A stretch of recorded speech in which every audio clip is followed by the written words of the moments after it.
ലഭ്യമായിട്ടുള്ള വാമൊഴികൂടിയാണ് കൂടുതലായിട്ടും കിട്ടിയിരിക്കുന്നത്. ഈ രേഖാമൂലമുള്ളതൊന്നും തന്നെ ഈ പള്ളിയെ സംബന്ധിച്ച് കിട്ടിയിട്ടില്ല. പഴയ കാലത്ത് ഉണ്ടായിരുന്നെന്ന് പറഞ്ഞു, പക്ഷേ ഇങ്ങനെയൊക്കെ നഷ്ടമായി പോയി. എന്നാലും ആ രേഖകളിൽ നിന്ന് തന്നെ പലരും വായിച്ചറിഞ്ഞുകൊണ്ട് പിൽക്കാലത്ത് വാമൊഴിയായിട്ട് പ്രചരിച്ചു നിന്നിട്ടാണ് പള്ളിയെ സംബന്ധിച്ചുള്ള വിവരങ്ങളൊക്കെ കിട്ടുന്നത്.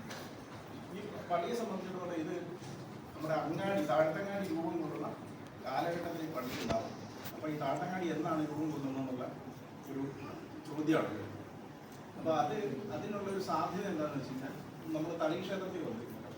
അപ്പോൾ തളി ക്ഷേത്രത്തിലെ ആ ക്ഷേത്രം പണി കഴിക്കുന്ന തളികൾ എന്ന് പറയുന്നത് വരുന്നത് എപ്പോഴും ഒരു സാമ്പത്തിക പ്രാധാന്യമുള്ള സ്ഥലങ്ങളിലായിരുന്നു. ഏതെങ്കിലും തരത്തിൽ ഡെവലപ്ഡ് ആയിട്ടുള്ള സ്ഥലത്താണ് തളികൾ വരുന്നത്. കാരണം അവർക്ക് അവിടുത്തെ അധികാരം കൈയാളുക എന്നുള്ളതാണ്. അപ്പോൾ അന്ന് കുഞ്ഞനാട് ഭരിക്കുന്ന കാലത്ത് തന്നെ ഇവിടെ തളി വന്നിട്ടുണ്ട്. തളി ഒരു 10-11 നൂറ്റാണ്ടിൽ വന്നിട്ടുണ്ട്. ഇവിടെ അതിനു മുമ്പ് തന്നെ ഇവിടെ അങ്ങാടി ഉണ്ടായിരുന്നു. അങ്ങാടി ഉണ്ടാവണമെന്നുണ്ടെങ്കിൽ അവിടെ വ്യാപാരവുമായി ബന്ധപ്പെട്ട ഒരു സമൂഹം ഉണ്ടാവും. അപ്പോൾ ഇവിടെ ക്രിസ്ത്യൻ സമൂഹം വരുന്നത് 12-ാം നൂറ്റാണ്ടിന് ശേഷമാണ്. അപ്പോൾ 12-ാം നൂറ്റാണ്ടിന് മുമ്പ് തന്നെ ഇവിടെ അങ്ങാടി ഉണ്ടാവണം. അങ്ങനെയാണ് ഒരു മുസ്ലിം ഗ്രൂപ്പ് ഇവിടെ വന്നിരിക്കണം. അറബികളുമായി ബന്ധപ്പെട്ട് കാരണം ട്രേഡ് എന്ന് പറയുന്നത് കുരുമുളകിൻ്റെ ട്രേഡാണ്. മീനച്ചിലാവ് വഴിയുള്ള കുരുമുളകിൻ്റെ ട്രേഡിന് ഏറ്റവും പ്രാധാന്യം ഉണ്ടായിരുന്ന ഒരു സ്ഥലമാണിത്. അതിപുരാതന കാലം മുതൽ തന്നെ മീനച്ചിലാറ്റിലൂടെ കുരുമുളക് 1-ാം നൂറ്റാണ്ടിലും 2-ാം നൂറ്റാണ്ടിലും ഒക്കെയുള്ള രേഖകളുണ്ട്. നമ്മുടെ ഇവിടുന്ന് കുരുമുളക് കൊണ്ടുപോയതിൻ്റെ രേഖകളുണ്ട് നമ്മുടെ കിഴക്കൻ പ്രദേശത്ത്. അപ്പോൾ അങ്ങനെയാണെങ്കിൽ അതിനുശേഷമുള്ള കാലഘട്ടങ്ങളിലൊക്കെ ഈ പ്രദേശത്തിന് ഒരു വ്യാപാര പ്രാധാന്യമുണ്ട്. അപ്പോൾ ആ വ്യാപാര പ്രാധാന്യമാണ് ഇവിടെ ഒരു ജനസമൂഹം, വ്യാപാരവുമായി ബന്ധപ്പെട്ട ഒരു ജനസമൂഹം വരാനുള്ള കാരണം. അപ്പോൾ അതുകൊണ്ട് തന്നെ ഈ പള്ളി പണി കഴിപ്പിച്ചത് മാലിക് ദിനാർ എന്ന് പറയുന്ന ഒരു ആദ്യത്തെ കേരളത്തിലെ 10 പള്ളികൾ സ്ഥാപിച്ച ഒരു മിഷണറി ഉണ്ട്, അറേബ്യൻ മിഷണറി ഉണ്ട്. അപ്പോൾ അദ്ദേഹത്തിൻ്റെ കാലഘട്ടത്തിലാണ് കേരളത്തിൽ 10 പള്ളികൾ പണി കഴിപ്പിച്ചത്. അതിൽ പെടുന്നില്ല ഈ പള്ളി. അതിനുശേഷം അദ്ദേഹത്തിൻ്റെ ജ്യേഷ്ഠപുത്രനായിട്ടുള്ള മാലിക് ബിൻ ഹബീബ്, അദ്ദേഹത്തിൻ്റെ ഭാര്യയായിട്ടുള്ള ജുമൈലിയ, പിന്നെ ഒരു സഹാബാക്കൾ 10-11 പേര് അവരുടെ കൂട്ടത്തിൽ വന്ന മതപ്രചാരകർ.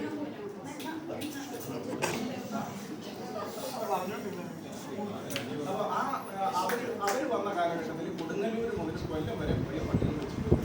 അപ്പോൾ ആ ഒരു ശ്രേണിയിലായിരിക്കും ഈ പള്ളി വന്നതെന്നാണ് കരുതുന്നത്. അപ്പോൾ അതാണ് നമ്മുടെ അതിനെ പറ്റിയിട്ടുള്ള പഴക്കത്തെ പറ്റിയിട്ടുള്ള നമ്മുടെ ധാരണ. ഈ പറഞ്ഞ മാലിക് ദിനാറിന് ശേഷം വന്ന മാലിക് ഹബീബിൻ്റെ കാലഘട്ടമായിരിക്കണം എന്നാണ് കരുതുന്നത്. അതിനപ്പുറത്തേക്ക് യാതൊരു ചരിത്ര രേഖകളുമില്ല.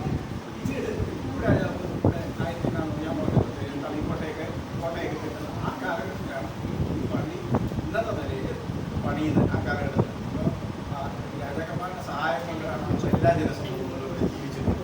ഇപ്പോൾ ആരും ഒരുപാടും ആദായം ഉണ്ടെങ്കിൽ ഇതൊക്കെ തീരുമാനിക്കുന്നതിൻ്റെ ഏറ്റവും പ്രധാനപ്പെട്ട അഭിവൃദ്ധി എന്ന് പറയുന്നത് രാജാവ്. ഇപ്പോൾ രാജാവിൻ്റെ തീരുമാനത്തിനനുസരിച്ചാണ് പണി കഴിപ്പിച്ച ആശാരിമാർ 5 കുടുംബങ്ങളുണ്ട്, വിശ്വകർമ്മ കുടുംബങ്ങളുണ്ട്. അവരാണ് ഈ തളിക്ഷേത്രവും ഈ ഇമാം മസ്ജിദും അതുപോലെ ഇവിടുത്തെ ആരാധനാലയങ്ങൾ ഇക്കാലത്ത് പണി കഴിപ്പിച്ചത് രാജാക്കന്മാരും വിശ്വകർമ്മരാണ്. ഇത് പണി കഴിപ്പിക്കുമ്പോഴത്തേക്ക് ഒരു കഥ പറയുന്നത് ഒത്തിരി ഐതിഹ്യങ്ങൾ അത് നമുക്ക് ഓരോ ഉറപ്പില്ല. യുക്തിപരമായിട്ടുള്ള ഒരു ഇത് പറയാൻ കഴിയില്ല. പള്ളി പണിയുന്ന സമയത്ത് അത് പലയിടത്തും പല പള്ളികളെ സംബന്ധിച്ച് ഈ കഥ കേട്ടിട്ടുണ്ട്. പണിത ആശാരിമാർ മേളിലിരുന്ന് അവരോട് പടിഞ്ഞാറോട്ട് നോക്കരുതെന്ന് പറഞ്ഞു.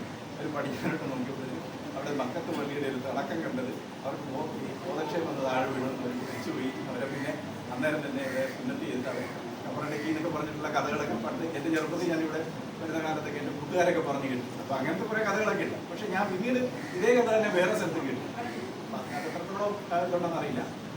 പിന്നെ ഒരു ഇതെന്ന് വെച്ചാൽ ഇവിടെ ചന്ദനക്കുട ഉണ്ടായിരുന്നു. ചന്ദനക്കുട മഹോത്സവം പറഞ്ഞിട്ടുള്ള ആരുണ്ടല്ലോ വലിയ പള്ളികളിലൊക്കെ ഉണ്ട്. അപ്പോൾ ഒരിക്കലും ഇവിടെ ഒരു ആന ചെരിഞ്ഞു, ചന്ദനക്കുടത്തിൽ വന്ന ആന ചെരിഞ്ഞോടുകൂടി ചന്ദനക്കുട അത് ഏത് കാലഘട്ടത്തിലാണെന്ന് അറിയില്ല നിർത്തിപ്പോയി. അതിനുശേഷം അതും നടന്നിട്ടില്ല. ബാക്കിയുള്ള കാര്യങ്ങളൊക്കെ പള്ളിയുടെ ഈ ഒരു എന്താ പറയുക കാഴ്ചയും പൈതൃകപരമായ അറിവുകളുമാണ്. അതല്ലാതെ ഒരു ചരിത്രം എന്ന് പറയുന്നത് ഇത് പിന്നീടുള്ള ഈ ഇവിടുത്തെ ജനസമൂഹത്തെ മുസ്ലിം ജനസമൂഹത്തിൻ്റെ ചരിത്രം തന്നെയാണ് പള്ളിയുടെ ചരിത്രവും. വ്യാപാരവുമായിട്ട് ബന്ധപ്പെട്ടുള്ള പലവിധ വ്യാപാരങ്ങൾ ചെയ്തിരുന്നതിൻ്റെ പ്രബലമായ സമൂഹമായിരുന്നു. അത് മാത്രമല്ല തെക്കുംകൂർ രാജാവിൻ്റെ ഈ സൈനികർ നാവിക സൈന്യം പിന്നെ മുസ്ലിങ്ങളായിരുന്നു. അത് ഈ മുസാഫികൾ എന്ന് പറയുന്നൊരു ഗ്രൂപ്പുണ്ട്. അവരായിരുന്നു. അവർ വള്ളത്തിൽ പോവുകയും യുദ്ധം ചെയ്യുകയും മീൻപിടുത്തവും അങ്ങനെയുള്ള കാര്യങ്ങളിലൊക്കെ വലിയ പ്രാവീണ്യമുള്ളവർ അവരായിരുന്നു. അവർക്ക് മാത്രമേ തോക്ക് ഉപയോഗിക്കാനുള്ള അധികാരമുണ്ടായിരുന്നു. തെക്കുംകൂർ രാജ്യത്ത് തോക്ക് കൈവശം വെക്കാനും ഉപയോഗിക്കാനും ഉള്ള അധികാരം രാജാവ് പോലും തോക്ക് ഉപയോഗിച്ച് ഒന്നും ചെയ്യാൻ പാടില്ല. അവർക്കാണ് പാത്രവിശ്വസ്തരായിരുന്നു.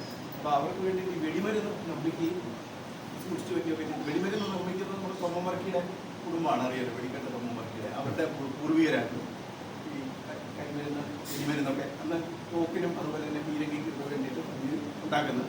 അത് സൂക്ഷിച്ചു വെക്കുന്ന വെടിപ്പുരയ്ക്ക് വൈദ്യൻ്റെ അറയിൽ. വെടിപ്പുരയ്ക്ക് വൈദ്യം എന്ന് പറഞ്ഞാൽ ഈ പള്ളിയുടെ നേരെ അക്കരെ, ഈ കടലിന് നേരെ അക്കരെയാണ് അവരുടെ തറവാട്. ഒരു പരമ്പരാഗതമായിട്ട് തെക്കുംകൂർ രാജാവിൻ്റെ പിന്നെ വൈദ്യന്മാരൊക്കെയായിരുന്നു. അപ്പോൾ അത് പരമ്പരയായിട്ട് കഴിഞ്ഞ തലമുറ വരെ ഒരു വൈദ്യനുണ്ട്. അപ്പോൾ അവരുടെ വീടിൻ്റെ അറയിൽ, ആ വീടെന്ന് പറഞ്ഞു കഴിഞ്ഞാൽ മേളിൽ ഈ സുർക്ക വെച്ചിട്ട് 2 ഫ്രെയിമായിട്ട്, അതായത് ഈ നമ്മുടെ മേൽക്കൂട്ടിൻ്റെ മേളിൽ സെപ്പറേറ്റ് ആയിട്ടൊരു സുർക്കാവിൻ്റെ ഒരു കവറിങ് ഉണ്ട്. അതിന് മേളിലാണ് പിന്നെ ഓടിട്ടിട്ടുള്ള ഫുഡ് വരുന്നത്. കാരണം ഇത് തീ കത്തി പോകാതിരിക്കുന്നത്. അപ്പോൾ അങ്ങനത്തെ ഒരു വീടാണ്. അതിൻ്റെ അറയിലായിരുന്നു ഈ വെടിമരുന്ന് സൂക്ഷിച്ചിരിക്കുന്നത്. കാരണം വെടിപ്പുരയ്ക്കൽ അവരുടെ വീട് വരും. ആ വെടിമരുന്ന് അവിടെ സൂക്ഷിച്ചു വയ്ക്കുന്നത് എന്തിനാണെന്ന് വെച്ച് കഴിഞ്ഞാൽ സൗകര്യം പോലെ കൂട്ടി കുറിച്ച് കോടുവഴി ഇവരുടെ വീട്ടിലേക്കല്ല. ഈ മൂസാമ്പികൾക്ക്, അതായത് ഈ സൈനികരായിട്ടുള്ള നാവിക സൈന്യത്തിന് ആവശ്യത്തിന് വെടിമരുന്ന് എടുക്കാനും ഒക്കെ പോകാനും ഒക്കെ ഉള്ള ഒരു സംവിധാനമായിട്ട് അവരുടെ വീടിന് അങ്ങനെയായിരുന്നു എന്നാണ് പറയുന്നത്. അപ്പോൾ അങ്ങനെയൊക്കെയാണ് ചരിത്രം. വിപുലമായ ചരിത്രമുണ്ട്, അതിലേക്ക് പോകുന്നില്ല. ഏതായാലും നമ്മുടെ കുറച്ച് വൈകി പോയല്ലോ അടുത്ത സ്ഥലത്തേക്ക്. നമുക്ക്